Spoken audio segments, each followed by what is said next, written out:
All right, guys, welcome to our first installment of virtual learning. We're going to start talking about Chapter 9 here, which, as you see, is entitled Hypothesis Testing.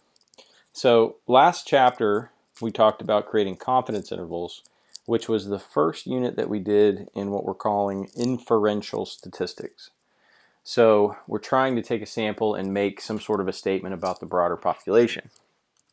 So with confidence intervals, we were trying to estimate what those population parameters are. Specifically, we looked at the mean and we looked at the proportion. We did the mean two different ways, with the normal distribution and with the t-distribution. But in both of those cases, we were trying to, or all three of those cases, we were trying to estimate what the population parameter is. So in this chapter, what's going to be different is we're going to try to make some sort of a decision about a population parameter. And typically, for us, what that's going to mean is we are going to have some sort of a claim given to us, or some sort of a claim presented, and we are going to look at the sample data to decide whether or not that claim appears to be true, or at least supported by the data, or not. So there will be some sort of a claim, like I said, about the population. We decide whether or not the data seems to support that claim. This whole process is called hypothesis testing. It's a pretty major part of what statistics is. Takes us a while to get here because of all the background information that we need, but this is hypothesis testing that we're going to start today. So just a quick run through of the steps. Basically, what we're going to have to do is we're going to have to set up two contradictory hypotheses. These are statements that say the opposite thing from one another. And basically what we're going to try to do is see whether or not one of those two is supported by the data. And step two will be to collect sample data. Now for you guys, most of the time, especially in the homework and on quizzes and whatnot, the data has already been collected for you. You're either going to be given the statistics from that data, or maybe given the raw data itself. And so collecting may not quite be the right word for us. That's not what we're going to have to do most of the time. Determine the correct distribution. So once again, we're either going to use the normal distribution or the t-distribution, depending on what we're given. We will then do the math, basically. The calculations will take us to either decide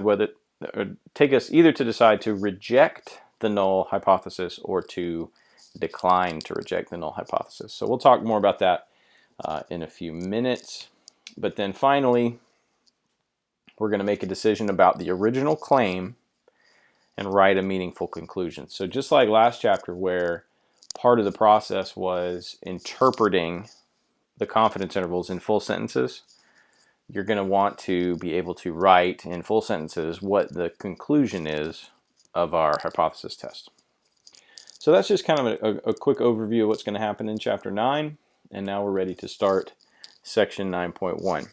I feel like this is a pretty good section for us to start our virtual learning with because it's relatively concise. There's just kind of one idea in it, and I think it'll be a good start. So first of all, what are our hypotheses? Well, we're always going to have two. Okay, for every test that we run, we're going to have two hypotheses: the null hypothesis and the alternative hypothesis. And these two are always exactly opposites of each other.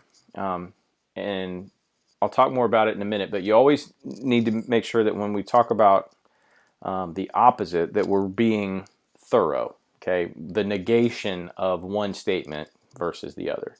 So it's a little stronger than we sometimes think initially. So the null hypothesis, the first of our two hypotheses, is basically a statement that there is no difference between the claimed mean or proportion and what the sample mean and proportion are. So another way of saying that is that if we were to subtract the two, claimed mean minus the sample mean, that we would get 0. Okay, so the null hypothesis is basically a statement of equality. Okay, the two are equal.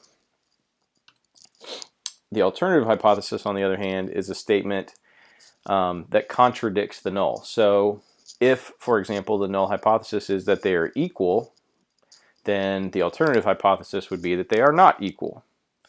So usually it's fairly easy to figure out which is which, but when we get to the examples, I'll run you through how you can determine what the null and alternative hypotheses are.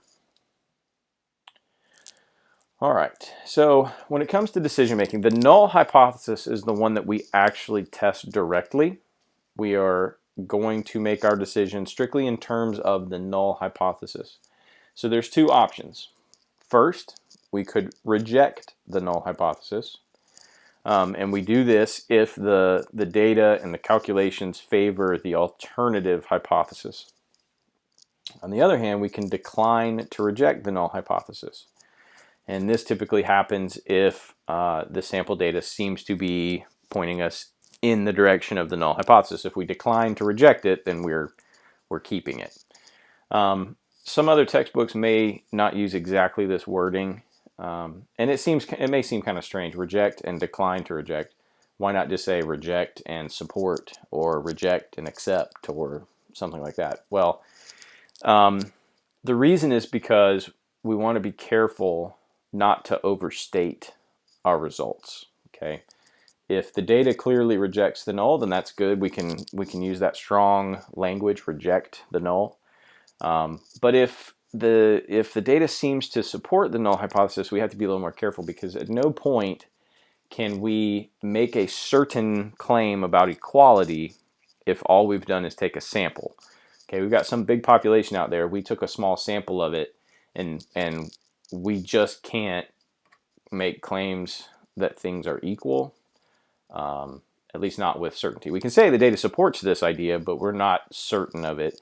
So the language on the decline to reject side seems to be a little soft. You know, it's a little bit of a weak way of saying we're not going to reject the null hypothesis, but that's the wording we choose. So I started to say some other textbooks may use slightly different wording. The last textbook that I had uses fail to reject as opposed to decline to reject. So you may see that at some point in the future, and if you're in a future class learning statistics, it may be worded differently. But that's the two ideas. So as you set up your null and alternative, these symbols will be really helpful. Okay, H0, H with a little subscript 0, is the null. And there are three possibilities for the null. Okay, it can either just be just plain equality in the first row there, or it could be greater than or equal to, or it could be less than or equal to. So notice that all three of those symbols have a little equality part to it. Okay, I mean, the first one is entirely equality, but the second two have those little equal lines, so greater than or equal to, less than or equal to. And then notice on the other side, the H with a subscript A, that's our alternative hypothesis. And if we have the null as equal, we're going to use that the alternative is not equal. I know that there's a couple other options in that box, but I prefer to use not equal when the null hypothesis is equal. And then if the null hypothesis is greater than or equal to, then we will use less than for the alternative. If the null is less than or equal to, then the alternative is greater than. So notice that these are the literal negations of each other. Okay, so looking across the row, the exact opposite of greater than or equal to is less than. And the exact opposite of less than or equal to is greater than. The exact opposite of equals is not equals. So the null and alternative hypotheses are always opposite statements from each other. All right, so we have three examples here. I'm going to switch over to my document camera setup to walk you through these examples. We're going to do a few things here. We're going to identify our random variable to figure out, just make sure that we understand exactly what it is we're talking about as our sample data, and then we'll walk through identifying the null and alternative hypotheses. All right, for example number 1 here, we have no more than 30% of registered voters in Santa Clara County voted in the primary election. So one of the first things that we're going to want to try to figure out is, what is X? Okay, what is the random variable? Well, and we want to usually describe that in just a simple statement, a short sentence. So in this case, X would be the number of registered voters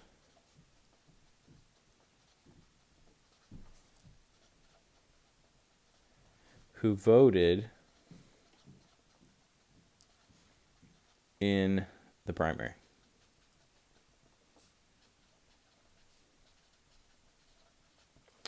Now, that's a little different from saying what's the statistic that's being talked about here. Okay, the parameter that we're going to estimate is the proportion. Okay, notice we have a percent here, so it says no more than 30% of registered voters in Santa Clara County voted. So 30% is the claim.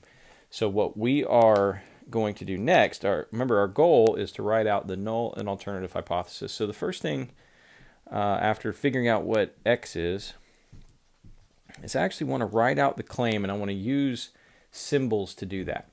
I don't want to use words the entire time, because eventually we're going to have to turn it into symbols that we can plug into the calculator and stuff. So our claim is that P is more than 30%. So we're going to say P is greater than, I'm going to say 0.30. Go ahead and change that percentage into a decimal. Oh, wait a minute. I'm reading that wrong. It says no more than. So, oops. Yeah, no way to fix that. Just going to start over. Okay, the claim is P is less than or equal to 0.30. No more than 30% means less than or equal to 0.3 or 30%. So, sorry about that. Almost basically did. Started us off completely wrong. All right, but it's fixed now. So the next step is to figure out what would be the opposite of that statement. Whoops, opposite. The opposite of that statement, if we have a less than or equal to, would be that P is greater than 0.30. So we now have two opposite statements, and what we want to do is we want to identify which one of these is the null and which one of these is the alternative. So H0 is the null hypothesis. That's the statement here that contains equality. So we see this one has less than or equal to, so that's going to be my null. Okay, you're always going to pick the one that has the equality in it. That's the null hypothesis. The alternative hypothesis, which the book uses a lowercase a, but you know me, I'm going to use an uppercase a. That would be the statement that does not contain equality, so that would be this one, P is greater than 0.30. So there we have it. We have identified our null and our alternative hypothesis, and while we were at it, we also identified X, the random variable in this case. All right, so there's example number 1. Example number 2, the mean GPA of students in American college is 2.0. So our X in this case is going to be GPA of students.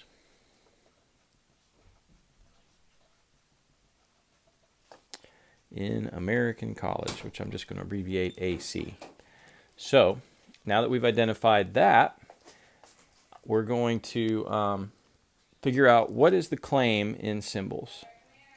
Okay, the claim in this case is actually a claim about equality. Sorry if you heard that interruption. That was my son. I feel like that's going to happen quite a bit as we try to do this.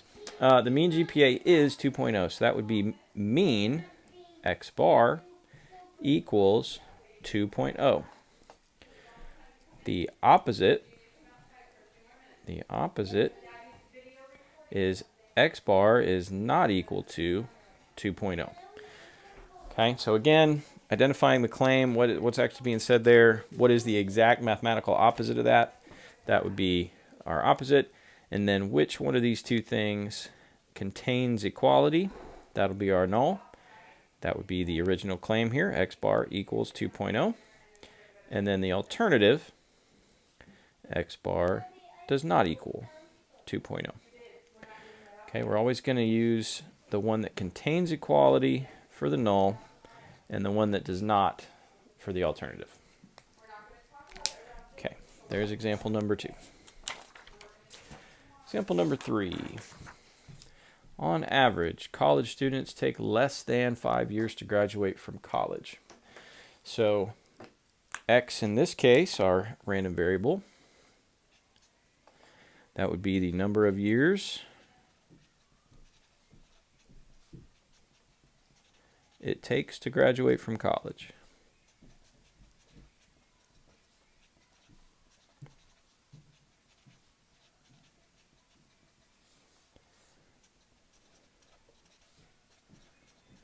Okay. So again, figure out what is the statement in the claim in symbols. Well, less than 5 years is pretty clear. And since we're talking about an average, it says on average, college students take less than 5 years, then again, we're dealing with a mean. So x bar is less than 5 years. Okay, the opposite of that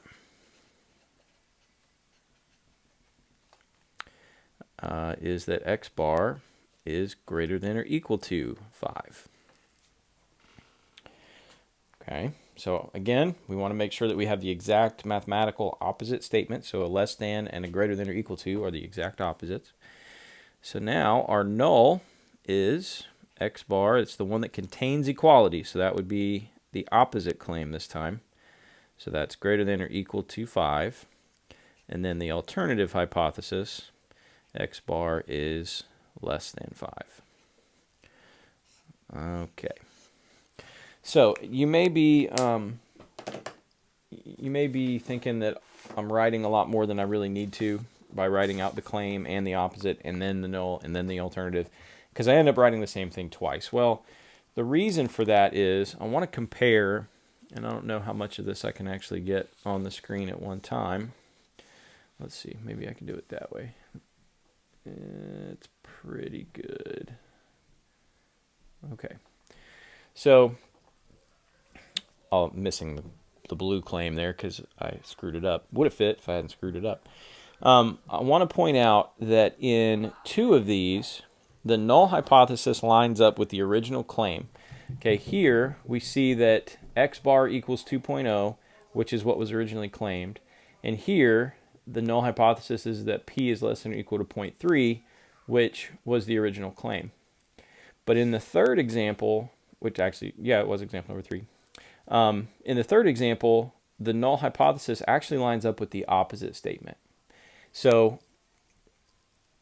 I do it this way on purpose, longer than perhaps I need to, because I can't always predict, or once you get good at it, once you've done 100 of these, it's pretty easy to do, but you can't always predict what the claim and opposite are going to lead you to. Okay, sometimes your claim is the null, sometimes it's the opposite or the alternative, and you need to you always need to be careful with these. So I really strongly encourage all my students to get in this habit. Write out the claim, write out the opposite, and then pick your null and alternative from those 2. Write out the claim, write out the opposite, pick your null hypothesis from those 2. Okay, again, it's all, I think, maybe a little more writing than necessary, but it's a very effective way to make sure that you get these things straight. Okay, so this concludes our first video lesson for our virtual learning endeavor. Your homework assignment is practice problems 1 through 10.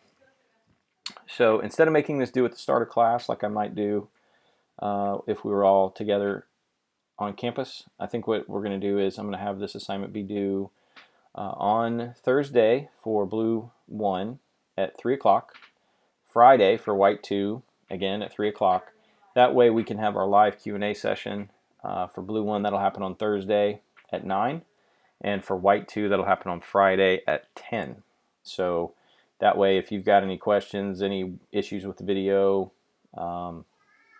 any issues with your textbook, I don't know, whatever may come up, hopefully I'll have a chance to help you fix those issues, answer those questions, etc. And then homework should be mostly done, I would think, before the Q&A. But if you have some last-minute questions, you can finish those up hopefully by 3 o'clock. Again, we're going to be a little flexible and kind of learn what some of the best practices are as we go along. But let's shoot for that for this week, and I will talk to you guys on Thursday or Friday. Thanks.